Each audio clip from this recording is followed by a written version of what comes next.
Right, welcome to November's Q&A.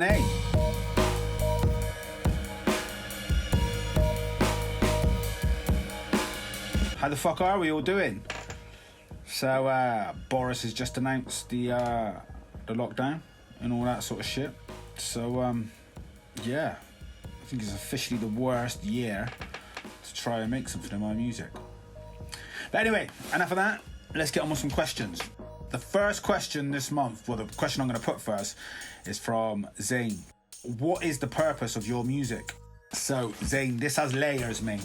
This has layers. And I think I've only really just worked out what the purpose of my music is, sort of like over the last year or two. So, first layer. So, it always started with making music was fun. Like, I did it for fun. It was cool, do you know what I mean? It was just something I liked doing. But it's deeper than that. It does go deeper than that. So I used to see a child psychiatrist starting at the age of sort of like 8 years old. And she used to get me to draw these pictures to tell her how I was feeling. And it wasn't until recently that I really clocked that was what I was doing with my music. I was like just expressing how I was feeling through song, but not through picture. So yeah, there was more to it than fun. It's not fun. It's almost like a form of personal catharsis. So that's like the first like sort of layer of the purpose of it. Then let's ripple out a bit. So 2014, I did Oh Daddy. Whenever Susan leaves the house, she's always covered in these bruises. And when confronted by a friend, she's always made up these excuses. And I Love You Baby. We both shared a taxi. You shared a fucking taxi, did you fuck him on the backseat? So those two tracks, I mean, they're both very hard hitting. So I Love You Baby is about domestic violence within a relationship, and Oh Daddy is about alcoholism and the destruction of it on a family.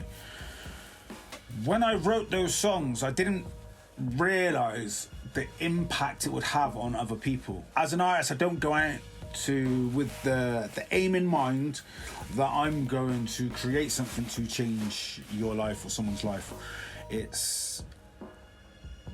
Initially it was fun, then I realised it's a form of catharsis, but then it's like, well, hang on a minute, no, it affects other people. So NACOA, which is the National Association for Children of Alcoholics, they championed the song Oh Daddy back in 2014, and it resonated with a lot of people who are very, very heavily involved with that. I mean, you don't get much more married between a charity that you're going to choose to do stuff with for that track. I mean, it does what it says on tin, National Association for Children of Alcoholics. Hillary, the lady who runs that, absolutely fantastic. She's a really beautiful lady.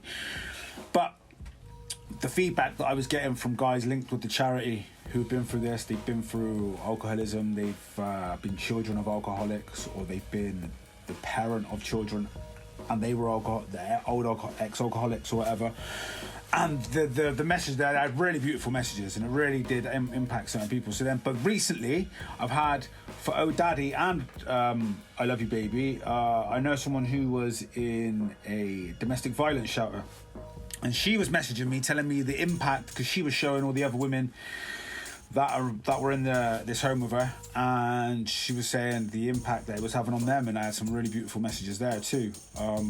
So there was more purpose. So, and this year I've really started to try to make my music work this year.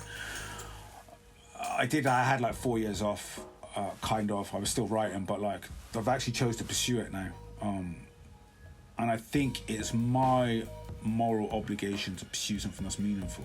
So whether I give meaning to like a few people in this home, or whether I give a few people meaning that were involved with this charity, or whether I just give one other person some meaning, or whether I just had a form of catharsis for myself, that I guess is the purpose of my music.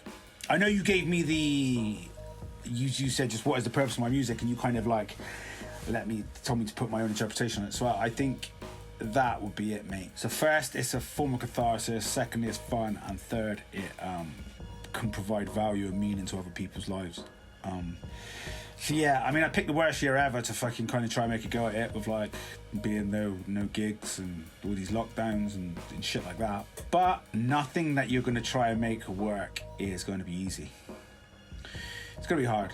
Do you know what I mean? It's like, and it's growing slowly this year, but it's growing really organically and nicely. It's like more and more people are starting to pay attention. But a lot of hard work's been going into it. Yeah, I think, yeah. It's the purpose of my music is to fulfill a moral obligation to pursue something that's meaningful. In a word. No, not a word, is it? It's a sentence. You know what I mean? Right. Next, Shaun. So Shaun, I'm going to put your last question first. So Shaun's fourth question, which I'm going to put as his first question, was, what is the most useless talent I have? I don't actually think I have any useless talents, mate. I don't actually think I have any talents. This is why I've linked this one on now, because I think it links nicely to the previous question, what was my purpose of music? Because when I started making music, I was shit. Most people are shit at a lot of things when they start making things, aren't they? But when I started making music, I was shit. But I was shit for a long time, I think. Like, I really enjoyed doing it, but yeah, it's a bit cringe, like really cringeworthy. So I started like at a sort of like 12, 13 sort of age, like making music. It was really shit. I was like rapping in an American accent, talking about shit that fucking fuck all. Then, so like 16, 17, as you know, because I know you used to follow us when we was like with YMP from them sort of times. And then, like, I don't think I was actually very good then. But it took a lot of work, and it's taken like constantly doing something, and if you love something enough. So I was never naturally talented with music.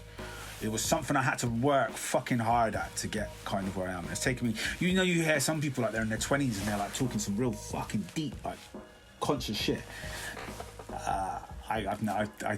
Yeah, it's taken me fucking 15 years or so of making music to sort of get to that sort of level.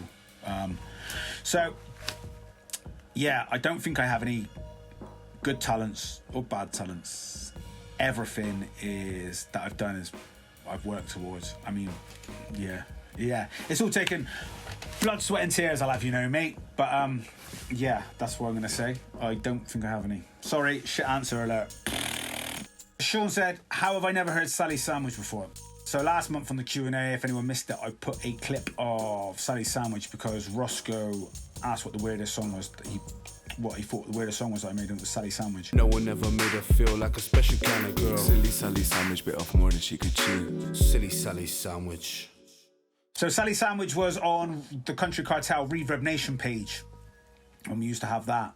And that was the only place it ever was, and it's never been anywhere else. I will happily email the track to anyone that requests it. I know Badger requested it, and I sent him the track. But if you want it, Shaun, let me know, mate, and I will happily email the track over. I'm not going to actually put it anywhere publicly, I don't think.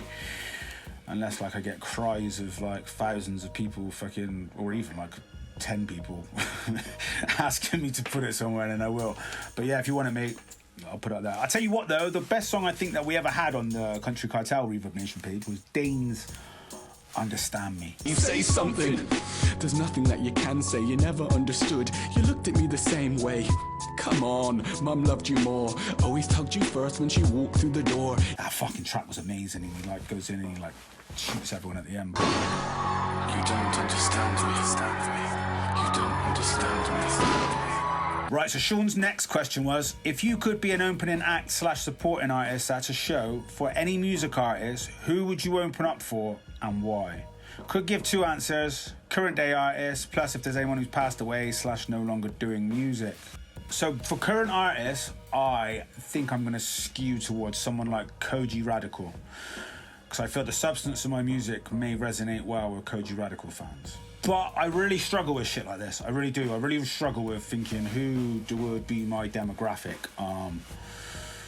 So yeah, it's something I'm really trying to like work of, like, who am I trying to put my music in front of? Who does it sit well? Who does it resonate with? So you may find this interesting, actually, mate. So I did this exercise within Damien Key's Music Business Academy back in April to better understand who I am as an artist, and it went to something like this. What do I stand for? Highlighting human flaws in a poetic way. Which magazine front cover would I like to be on? Wordplay magazine.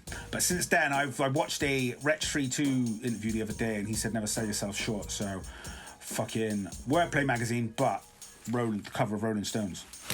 What radio station would I A-list on? BBC Radio 6. What artist/band is the perfect support tour for me? Koji Radical or Mike Skinner? What festival would you headline? Boomtown. What two artists would you sit between? I found this extremely hard, and I'm still not entirely sure, but the answer I put was MF Doom, volcano out of Iceland. He'll conquer and destroy the rap world like the white man. and Mike Skinner. It's more of an addiction, the way girls fixate and pour over lip gloss. I feel I'll sit neatly somewhere in between them, but I'd really love to know, anyone who's watching this, if you want to help me out, what two artists would you sit me between? It's like, yeah, you fit well with the people who like their music.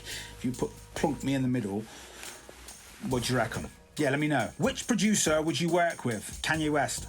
Right, Shaun's third question. If you could change one thing about the music industry, what would it be and why? Sampling clearance.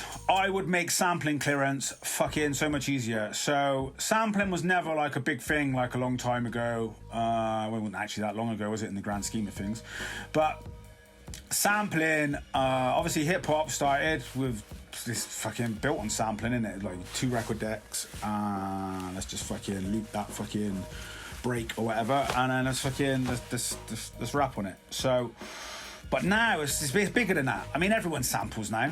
Do you mean with your rock groups, they fucking sample? Pop stars, like, sampling is absolutely fucking everywhere. So I'd make sampling clearance a lot easier for the artist. So as an independent artist, you sample something and it's difficult. It's not fucking easy. So what I would make it, I'd make it like a very simple way. So step 1, does the master rights holder and the people who've written the song, do they give permission for the song to be sampled? Step 1. The answer's no.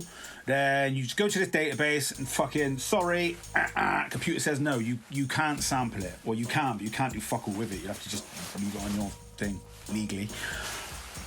If the answer is yes, and they are happy for you to sample it, you go down to the next step. So this is going to be universal across the music industry. So now you pay an admin fee initially, a very reasonably priced admin fee that's not going to fucking outprice independent artists. So the basic fee, and then what you do from then, you ask a series of questions like how much of the song how many seconds of the song did you sample? What part of the song did you sample? Was it the hook? Was it like just an obscure little bit of the outro? Blah, blah, blah. It's a standard set of questions. So now tier 3 is the pricing. So based on what you answered in the previous one, it'll come up with a pricing tier. So it won't be like all like confusing and shit. It'll be like, well, do you mean you use the whole hook of a song, you're going to be paying more than someone who's just like used a fucking obscure little loop of it, like somewhere. Do you mean? And then what you do, you work it out on streams and sales. So you don't pay the upfront fee like the label fucking wants something. What you do, you pay a percentage of that song. So say you've completely lifted the hook, you're gonna be paying a lot more because that hook maybe what does it. So you may pay whatever percent. But if you're gonna use a little bit, you may only pay another little bit percent. And that's that. And then the song splits come out of it, and you pay your fees for how much you sell, and it would be that fucking simple. So that would be what I would change about the music industry. Right, next we got a question from Sam. And Sam was one of the first people to buy one of the Waste of Air LPs. So big up, Sam. I still got Waste of Air LPs if anyone wants one. So first question from Sam was, can you like a track which has awesome lyrics but an awful beat? If so, can you give an example? I always say the lyrics are the most important part of a track. Meaningless lyrics on a well-polished beat doesn't do it for me. In a word, no. Yeah, it's I've been racking my brains thinking about this one, and without doing a Google search, because that's just cheating, I can't honestly think from the top of my head a track where either the beat's really good and the lyrics are really shit, or the other way around. I mean, I think An average rapper and an outstanding producer can make a really good track, or the other way around. So an outstanding rapper and an average producer can also make a really good track, I think, because one could pump the other one up. I don't think you can have really bad of one and really good of the other.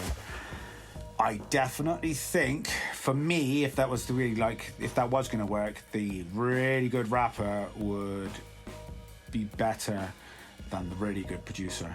Because a really good rapper, you could just zone into what he's saying, but like, it's just like a really shit bit of music.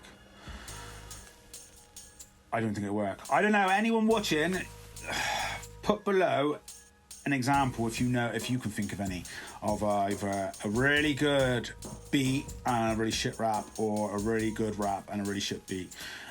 Let me know. Sam's next question. Like you, I love a bit of jazz in my hip-hop. The likes of Guru and Loyal Kana come to mind.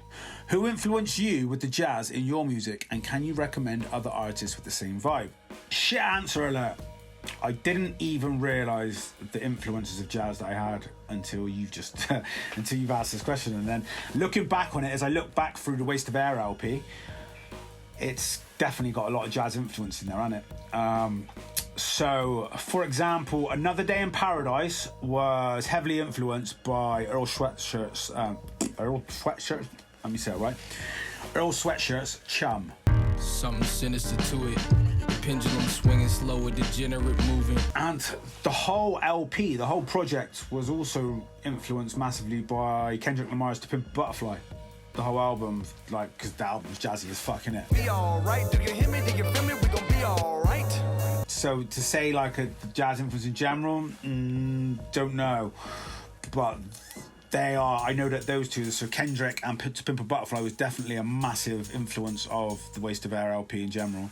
And Another Day in Paradise, I know, was directly influenced by Earl Sweatshirt's Chum. So Sam's third and final question is, are you your own worst critic? Does your music satisfy you mentally? From personal experience, I criticise myself. Being a perfectionist, I feel I could always do better. The goalpost keeps moving. I can definitely relate to this, mate. I have done in the past, but I try not, so when I plan things, I try not to beat myself up about it if it doesn't go to plan. Because it's not healthy, it's really unhealthy, and it can be really detrimental. So what I do, mate, I try and be like, I keep a journal. This thing is fucking, yeah, it's my baby. So in there I fucking write everything, literally put everything down. Thoughts, feelings, what could have done better. So say I put a release out and something didn't go well, I would literally write down straight away what didn't work, why didn't it work, and then you can like grow. But I think striving for perfection is really unhealthy, and I really try not to. I really try to be fluid with my ideas, and like they can change as they go along. So for example, my music videos always happen like this for me. So Chris from the Candy Farm, it's usually us that make the music videos together. So what happens is we'll go there and I kind of loosely write a script. I know some people go really in depth for storyboard. I don't. I just kind of like jot this. And it usually ends up better because we usually like adapt and stuff on the shoot. But yeah, I try not to strive to perfection. I've definitely gone down that hole and like wallowed in self-pity before in the past, and like, do you mean, like really beat myself up, and it's no good for nobody. Do you mean, it's no good for you, it's no good for anyone around you. So yeah, I mean, yeah, I feel your pain, and I've definitely done that, but I am my own worst critic. But I always try to make it constructive criticism. I will not critique myself by saying like, that's bad, right, do you mean, like really like just put myself down, like, because that's not healthy. And I have done that in the past. So yeah, so I criticise. The way I criticise myself now is, like I say, I'll write down in the journal what could have done better. Like, if that went bad, I need to, like, I'm not just going to say what went bad. Like, I need to, like, why did that go bad? And what can I do next time for that not to go bad? And learn from it. So yeah, I am my own worst critic, but it's always constructive, or most of the time constructive. So next up we got Badger. Badger's got one question. So Badger said, are you religious in any way? I asked that because I'm intrigued by deep thinkers' perception on it all. I probably am, mate.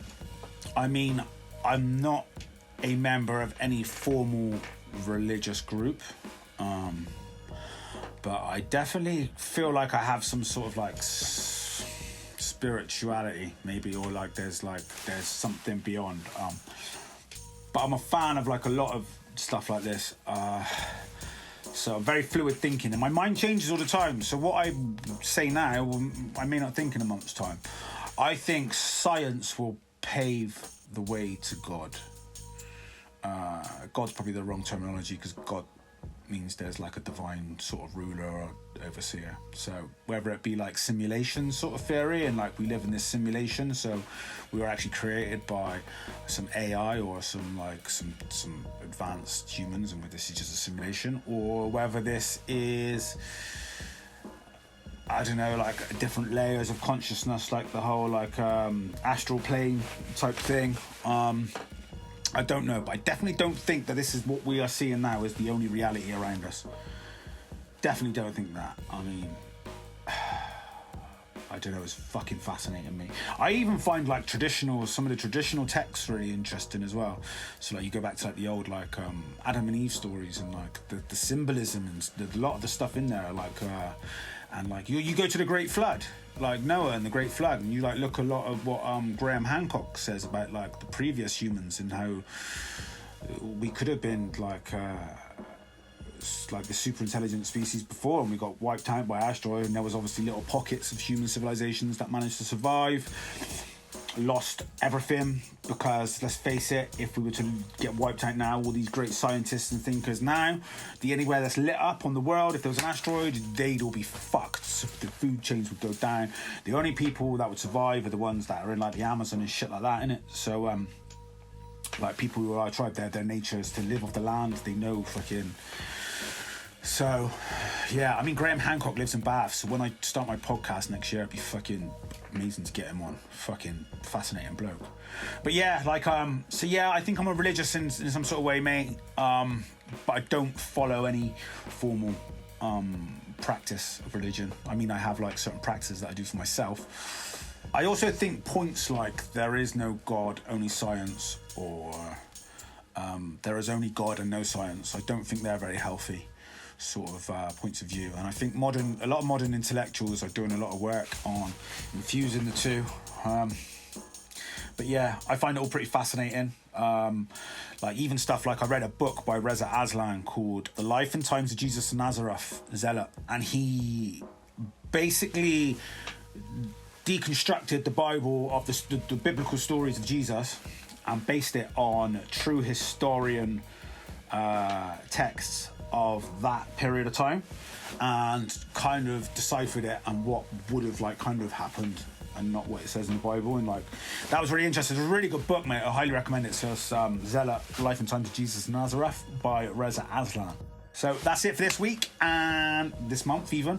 So get your questions below for next month, and yeah, have a great month. Talk soon. Safe.